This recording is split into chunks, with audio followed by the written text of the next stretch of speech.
Hi, motion folk. I'm Sabrina Cheney, And I'm Penny Niederlander. and you've tuned in to Nograph, the motion graphics podcast where motion graphics is all but forbidden as a topic of conversation. The idea is we're all familiar with the social media peer pressure that there's always some new program to learn, A new style to master, endless tutorials and presentations to catch up on. Slacks and Discords to join. But we have this little theory that what really makes our work interesting is what people bring to it from the outside of our normal circles. So here at Nograph, we push all that aside and block out the noise and the pressure. Every week, we'll have a special industry guest on, and we'll just talk hobbies and passions and whatever they love to do when they're not at their desk.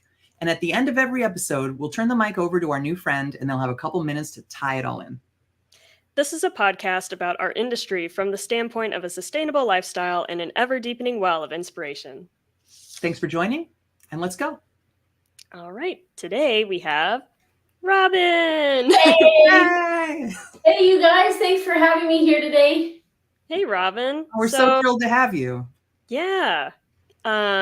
We are giving you the floor for the first couple of minutes just to tell us who you are, and then we're going to instill the no work talk rule. But now, who are you, Robyn? What do you do? Okay, very good. Thank you, Sabrina. My name is Robyn Haddow, and my website is just that, robynhaddow.com, ROBYNHADDOW.com. And I've been a freelance motion graphic artist for several years now. Wow, I don't know, I graduated film school in 2007, so it's been a little bit of a run since then. And the majority of my work is film and TV. I've concentrated on future user interface design for the last decade and more. So I've been, working in the land of superheroes, both Marvel and DC, a ton of different TV series like The Flash, Arrow, Legends of Tomorrow, and then hopped over into the Marvel-verse with Guardians of the Galaxy Volume 2, Ant-Man and the Wasp, WandaVision, Black Widow. I don't know, loads and loads. Name it. Fast forward, here we are. Spent a good chunk of time working on the Star Wars Hotel in Florida, the Disney Interactive Star Wars Hotel, and the Guardians of the Galaxy roller coaster, some media for the queue. When you go through the World of Xandar right before the roller coaster at Epcot. And I don't know. Actually, I don't know if you remember, Penny, I was talking to you during that time. And I was like, yeah, I'm working on this new thing. I'm trying to come up with this otherworldly, familiar yet not familiar at all, essentially like bumper. I don't know if you remember that time I was chatting with you. This was maybe 2 years ago or... Oh, I don't know. You've always got some cool... That describes so many of your projects. Endeavors, as it were. And it's always this little code. I'm like, all these little clues of maybe I'm working on this sort of thing where I'm trying to draw inspiration from XYZ because, it's always so kept under the wraps until... I've always loved that you only speak in riddles. You notice that? Yeah. Because I guess you have to have a certain bit of secrecy or privacy, right, around what the project works. So everybody kind of learns to skirt around exactly what they're working on, but with just a little bit and a little bit of spice or flavoring to sort of bring it all together to say that yes, you are working on something and the world will see it. But whether it's going to be stew or cake, we don't know. So I guess you could say you've been practicing for this very moment for your whole career. You got it. Yeah. And then sprinkled in with doing demos and presentations at NAB in Las Vegas and SIGGRAPH, wherever the SIGGRAPH conference is held that year, and other Adobe events or Maxon roadshow type things. So yeah, connecting and meeting the community through those sort of things too. Yeah, I was always impressed by your demos and talking to you about the work because you were always so passionate.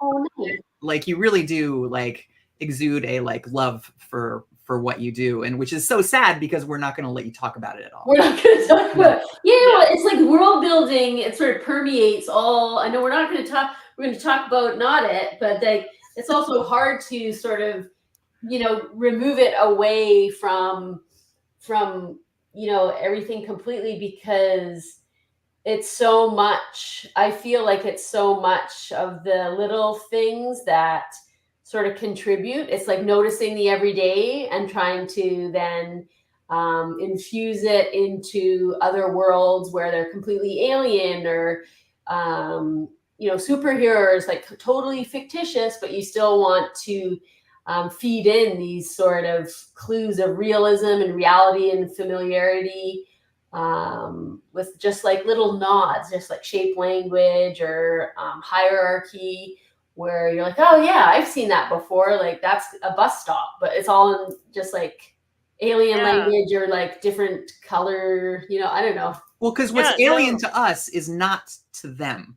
Yes. Whatever character you're creating, whatever world you're creating, the idea is like you're in wonder and awe, but to them it's a bus stop. It's mundane, and so like you have to bring that feeling from your life into your work, right? 100%. Yes, that's like kind of like the flair, or I guess it's familiarity with flair. Yeah. Oh, that's nice. Yes.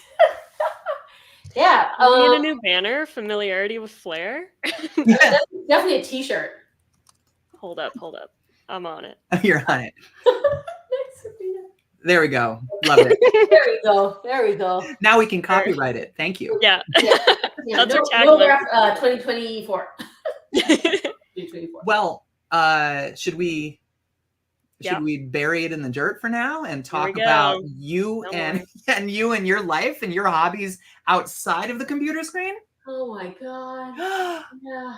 We should. I have a quick question to start, just based off of like transitioning out of what you were saying, where our influences overlap a lot.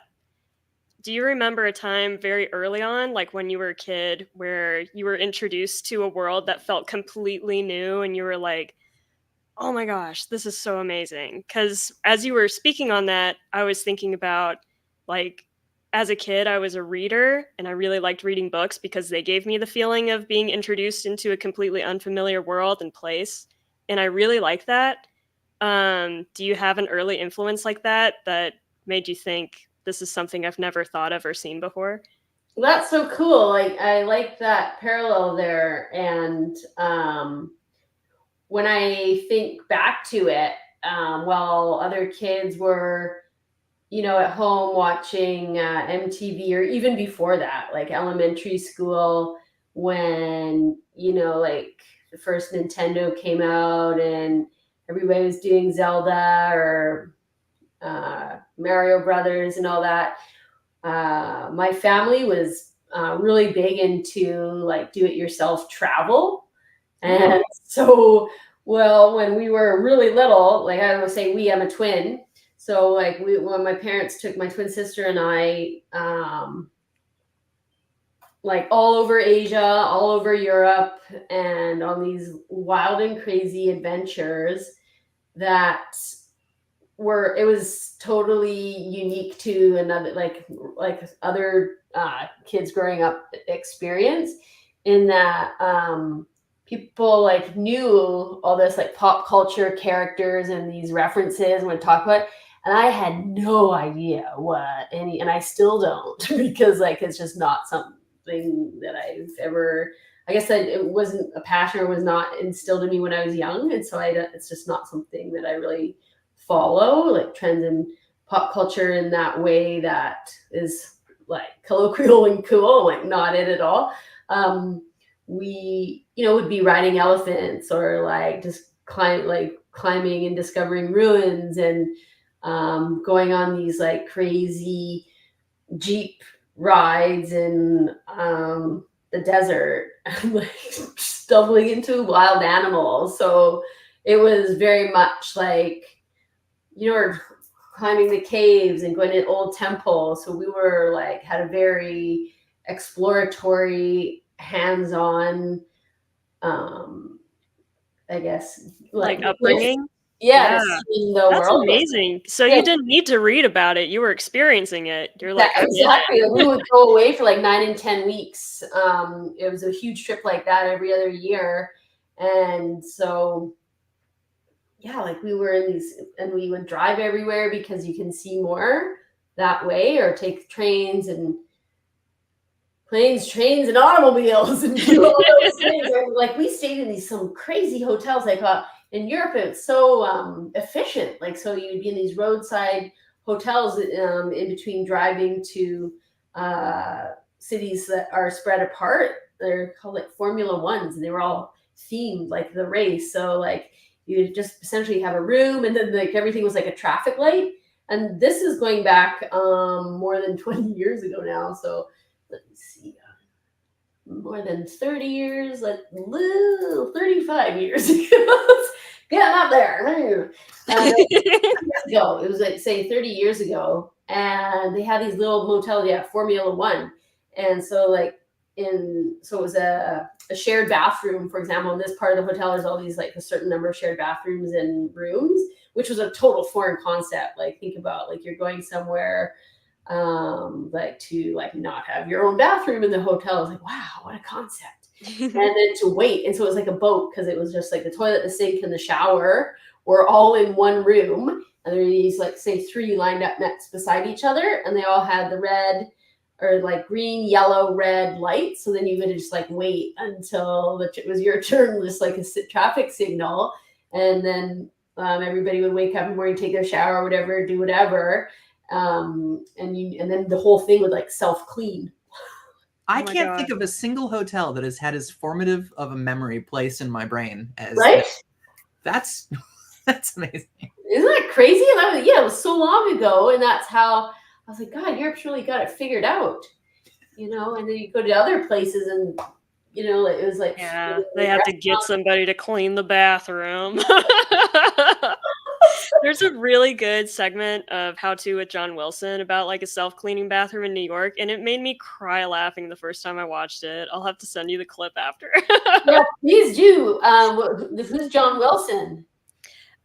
He's like a filmmaker in Queens, and he has this very distinct style of going around, and it's kind of like observational humor. But his show, he would start off with some random topic, like it starts talking about like, let's pretend it's pigeons, but then by the end of the episode, you're like following the pigeon trainer, and then pigeon trainer turns into going to a strange zoo.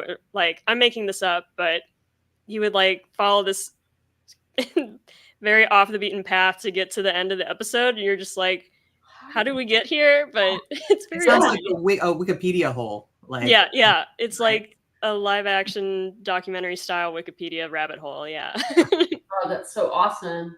And you see things that you wouldn't normally look at on said journey because of the point of view of the pigeon, for example. Yes. Wait, so Robyn, is traveling still a part of your life then? Like, yeah, so I have 2 young children, 8 and 4, almost 5. And so the type of travel, we just actually came back from Hawaii about a week ago, which was just like, big family vacay, good times. So it's more like catered or easy, like travel, like, hey, let's go to the pool today. It's not like we're riding any elephants yet or watching monkeys, pickpockets and run away with peanuts or food or money, I mean, from people's pockets. But we're gonna get there. Like, we rented a Jeep, drove around Oahu. That was a good one. And yeah, like, it's just so far been like kind of introductory travel, let's say. Like, we're still teaching the little guy how to swim. So, until he's more confident, then, we got to be a little bit more careful, obviously, in the ocean and all that. But certainly, I don't know, give it a couple years, we'll be driving across Damaraland in Africa, going down the Pan, looking at the animals. That'd be such a good experience. Yeah. That's awesome. Yeah. How about you guys? Did you guys do any big adventure travel, or what's your feelings about that? I would like to travel more, but as of late, I haven't been going out and about. But I'm trying to think, what was the last? I mean, honestly, like a little bird, aka your website, told me you're in Vancouver. Is that true? Indeed. I love Vancouver. There Vancouver's you like go. my favorite city. I have very fond memories of going all around Stanley Park, and I was just like, this is crazy. This is like, you mentioned Zelda earlier. I'm super into Zelda. Oh, awesome. There was a game that was like in Majora's Mask, they talk about mountain, ocean, canyon, or something, and I was in Stanley Park, like, it's all here. Set. It's all of it. Yeah. How long ago was that you were here? Oh, I think honestly it was for Blendfest whenever it was there. But Yeah. I would go back Cool. anytime. It's so beautiful. Cool. We went to the Botanic Gardens too, the Queen Elizabeth Gardens. That Yeah. was incredible. Probably the most pretty ones I've ever seen. Queen Elizabeth, did you go to Van Dusen Botanical Garden on like? I can't remember, but possibly that's like a little smaller, right?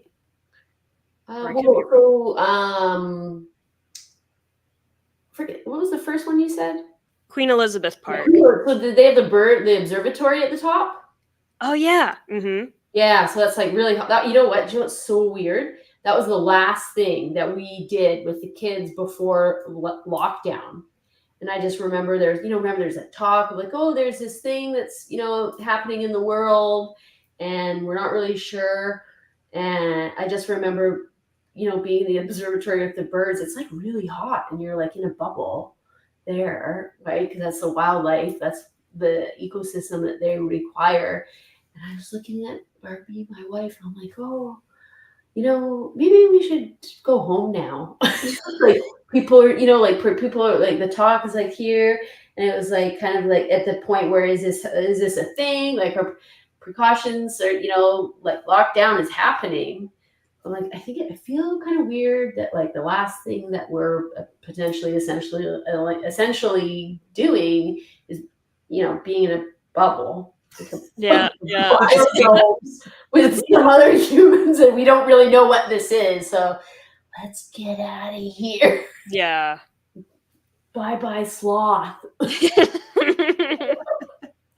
So yeah, and then like I had plans to meet friends at a bar just near here, and they called and they were like, yeah, I think we should cancel. This just doesn't feel like a good thing right now. Like so that was it. That was the last yeah. biodome. Wow. Yeah, Van Dusen Garden. Well, that was your Queen's Park, and yeah, we got married at Van Dusen Gardens, so that's why I was it's beautiful. We may have also gone there. If I remember, there was another one that kind of almost seemed like not a marsh or something, but there were all these like low kind of plank walkways. Yeah. With a lot of water around, and it was very pretty. Yeah. That may have been it. Yeah, like it was like there was like a really cool roof. Yes. Building. Yes. There you go. Oh, you got married there? That's awesome. That's so cool. Yeah, that's a local must see. Go see. Highly recommend. But what about you, Penny? Have you done any cool travel adventures? I did some traveling with my family when I was a kid, but the kind of more cool ones were when I was playing roller derby.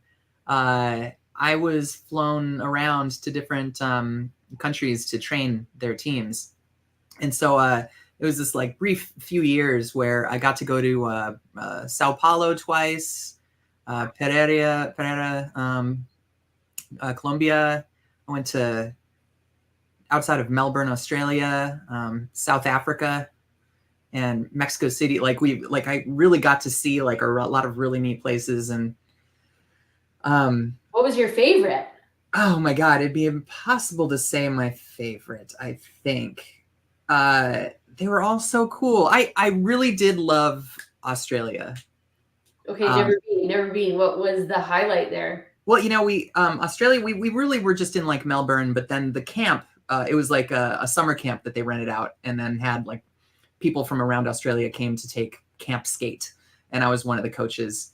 And like it was real wildlife, real brush out there. Yeah. And Lisa and I, like, we had some spare time. She came with me, and we took a walk one day in like the outback,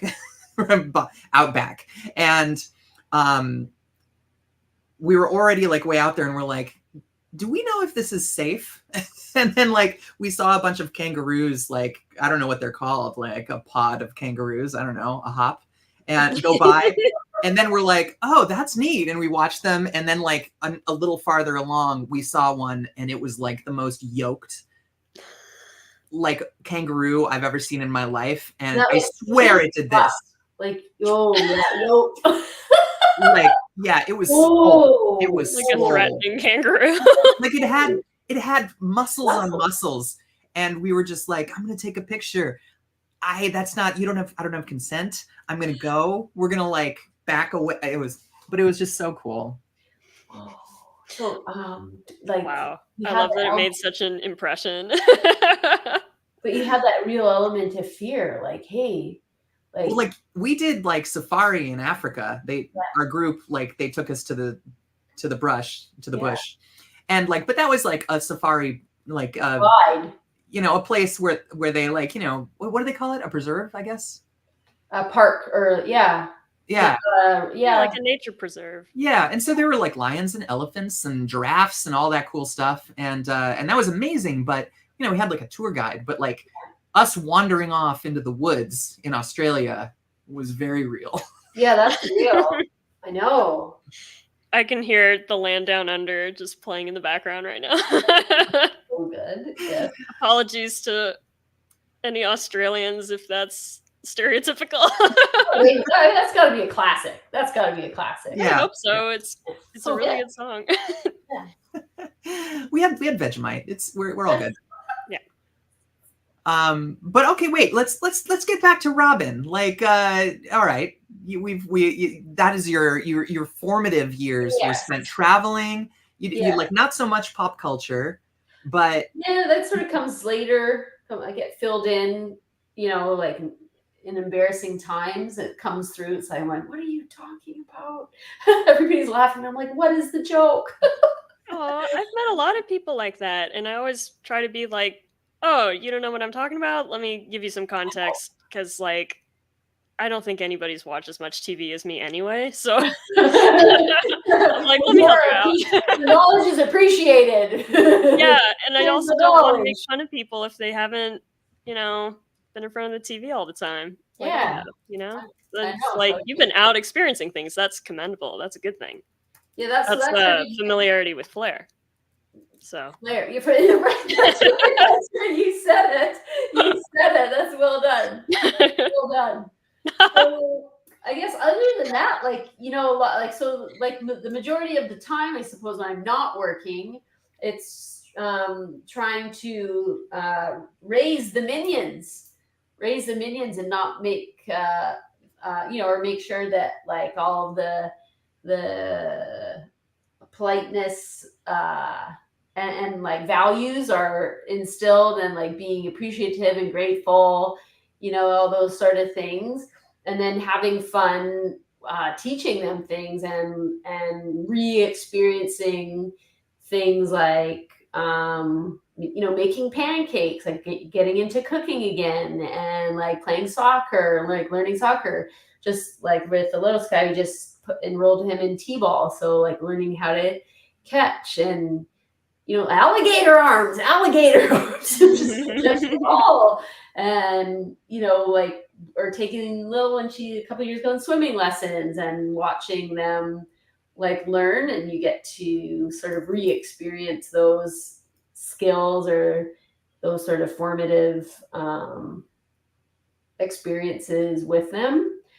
And Lil's like super fashionable, so it's all about like hair dye and shaving different pieces and dyeing different bits and getting these like, you know, crazy. She's just has this innate fashion sense that she's very expressive with all these like cool accessories, or like, you know, different pieces she wants to wear. And you know, and then at family time, of when we are all together, and then I'm like, hey, you know, we'll be like, I'll be on vacation. I guess that's where most of the family time, I guess, comes when we're all together. It's like, okay, we gotta learn some skills. Let's play some chess. Let's learn how to play. And Lil's really good. She can throw down a good game. That's probably the best time to learn is when they're younger and they can absorb the strategy. Like recently, I'm kind of thinking about like maybe I want to learn how to play mahjong, but oh my gosh, I thought mahjong was like a matching game, and it's like inspired or derived from rummy, which I'm familiar with rummy, but this game is so complicated. So I'm kind of wishing like, oh, I wish I had like grown up with this and then I'd be able, to kind of get this. It's challenging. It's challenging. But yeah, as if you're playing chess with your kids, I imagine like at least when they get older, they'll be able have to the pick strategy that or up. backbone and like at least understand the basic rules of the game so she can keep up with an opponent or they're so into it. Like even Robbie plays, I'll play on his little Amazon Kids pad, like play chess against the computer. I'm like, yeah, that's good. It's because are they competitive or are they pretty good at like taking a loss? No, definitely not. I'm not good at taking a loss. No, yeah, okay. So them too, like they are very competitive and especially with each other. Oh. But like Robbie's good attitude is like if the computer like say beats him at the game, he'll just go, "Oh, that's okay, restart." I'm like, "Oh yeah, there's that option." But if it's against each other, oh yeah, forget about it. It's like they'll get into claws out.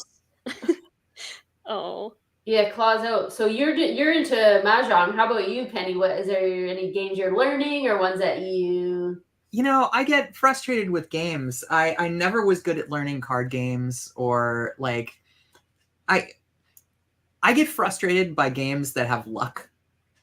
Because to me, like I like a thing that I can excel at through hard work and repetition and like cleverness, right? And so whenever I'm playing something that has like an element of luck that's outside of my control, I get really frustrated by losing. Yeah. And I mean, probably a great life lesson. I don't know, but patience, maybe. Yeah. I don't know. But then the only game that we play regularly, Lisa and I will sometimes like go to a bar or something and play Crazy Eights, which is like basically Uno without the like +4 card and stuff like that. It's like the simplest card game you can. It's like Go Fish, poker, Crazy Eights. But she is such a creative shit talker, and so ruthless that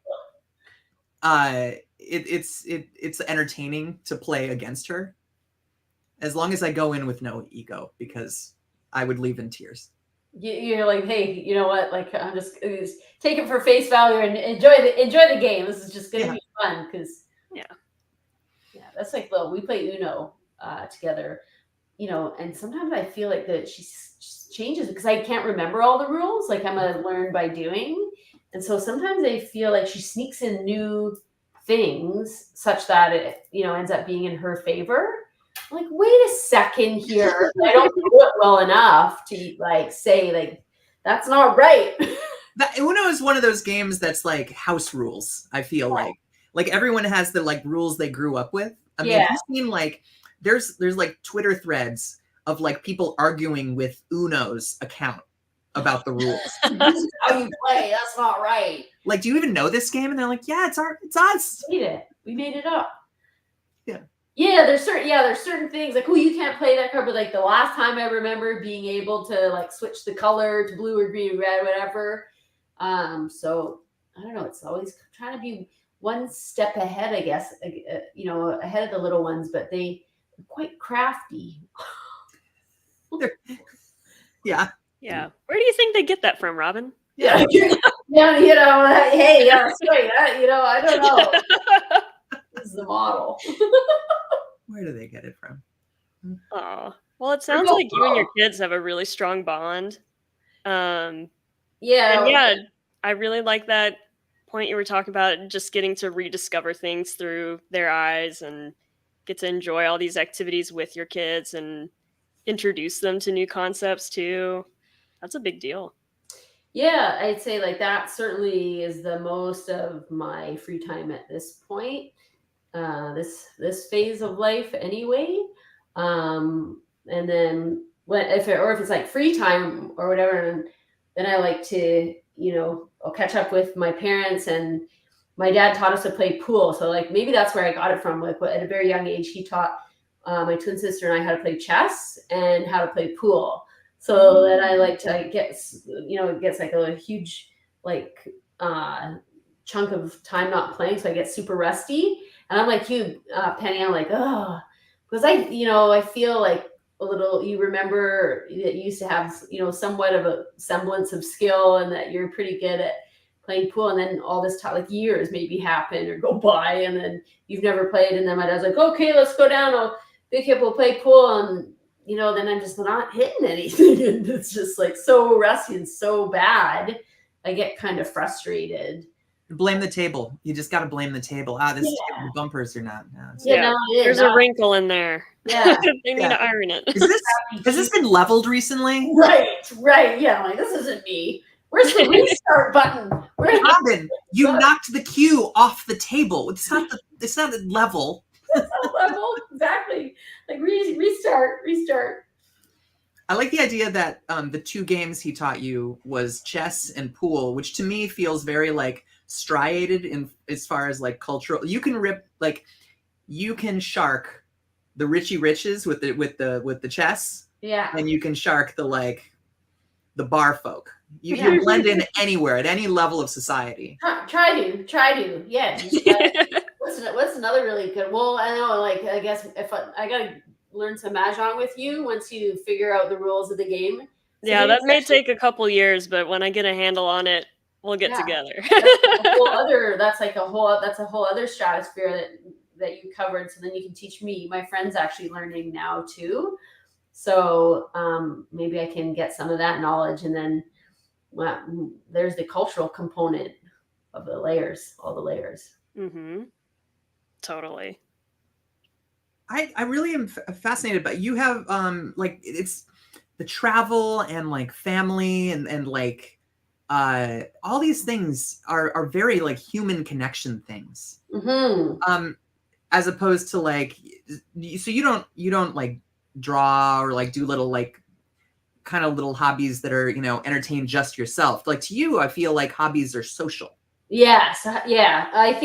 I think for sure that's a good observation, Penny, because like in our work, we're so can be so siloed to just like individual, you and the computer screen, or you and your creative side, forming or bringing some designer creation to life.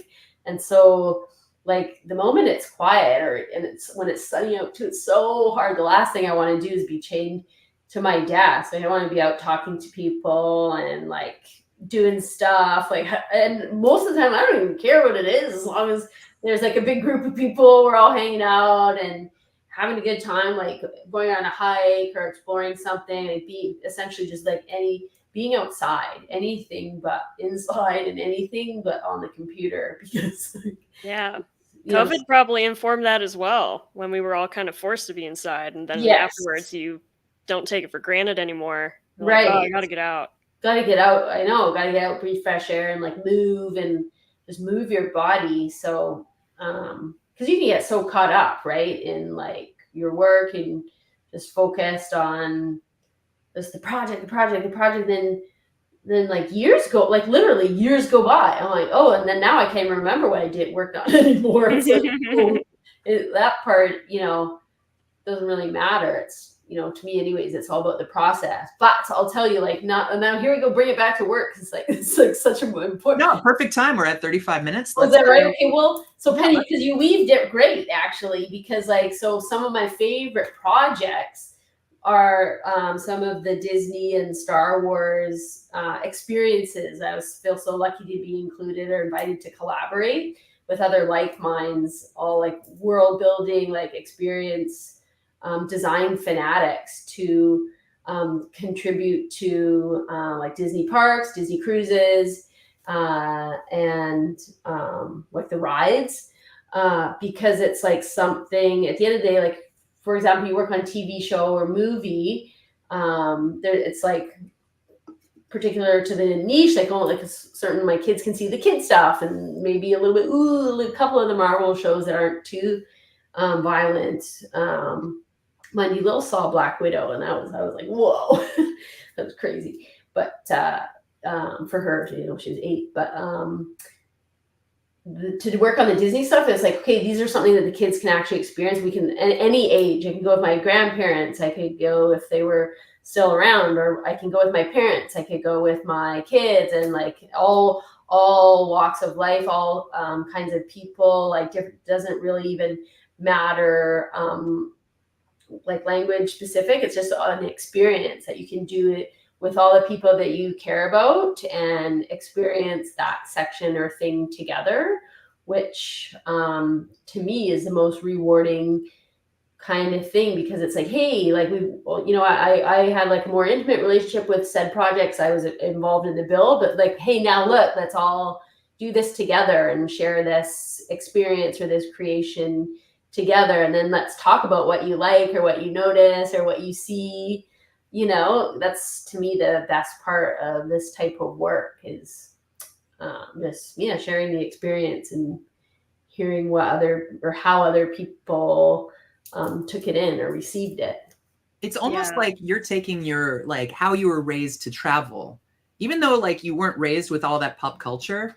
Like, right. Your current jobs are so like you're waiting up to here in pop culture, but what you're doing is you're giving people the opportunity to have the experiences you had as a kid and you enjoy, but in this made up world. Like, you're informing it with your experience, it sounds like. Yeah, it's so cool. It's like, it's just noticing little things and adding in, which Disney's so good about. Like, if you've ever gone through any of their parks or the hotels, even like anywhere you look, there's always like this little detail. It's like, oh, hey, there's a painting on the wall. Wait a minute, the seagull just flew. Like, the seagull in the painting just flew. Or, oh, hey, it looks like a little keyhole down here, and you get down. So then you're forced to go down at like toddler level, so you're down, crouched down, or sitting on your butt on the floor, and you look inside, and there's like a whole underwater coral reef with like,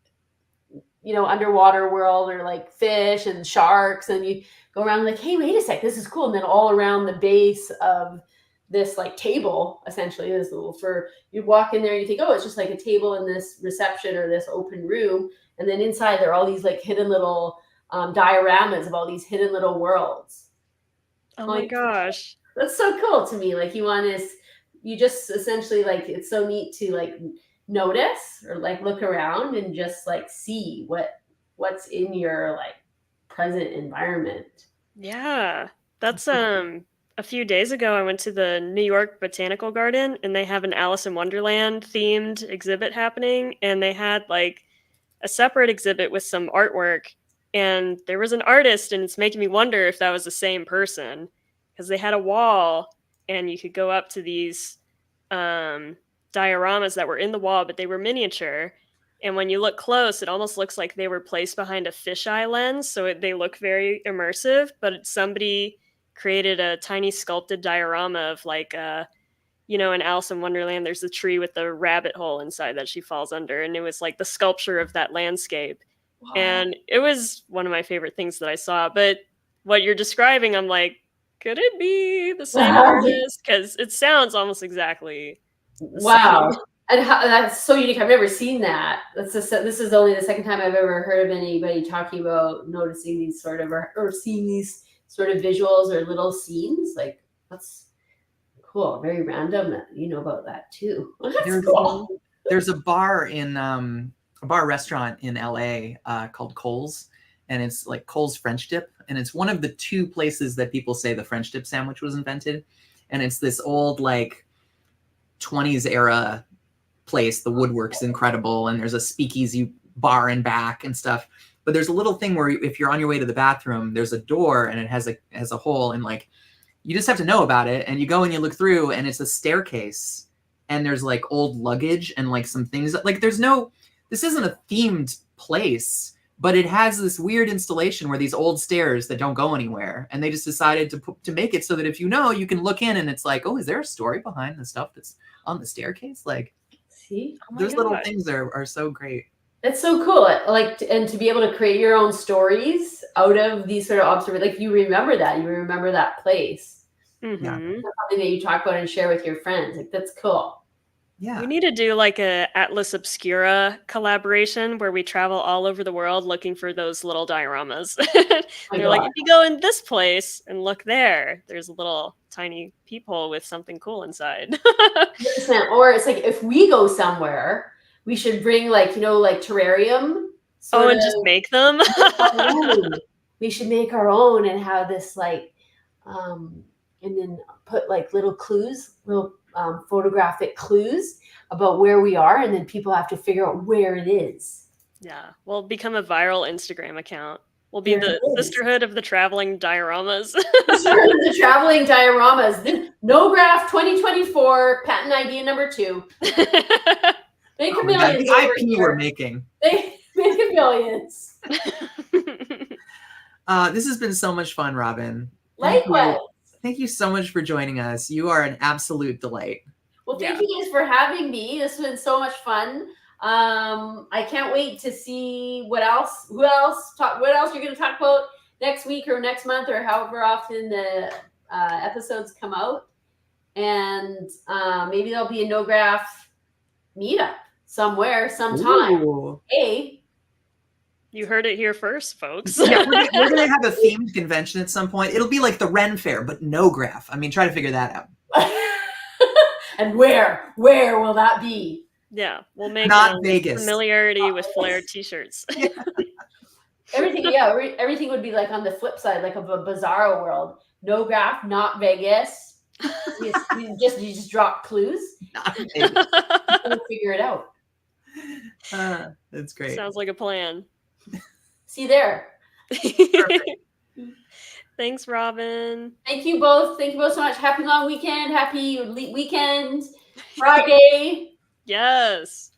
Yeah. We'll see you on the next episode of Nograph. We actually have a guest scheduled for a next episode. This is a first for us. We're leaving an episode knowing who we're talking to next. Yeah. It's a secret. But you'll have to sit and find out. Will do. All right. Bye, everyone. Bye, everyone.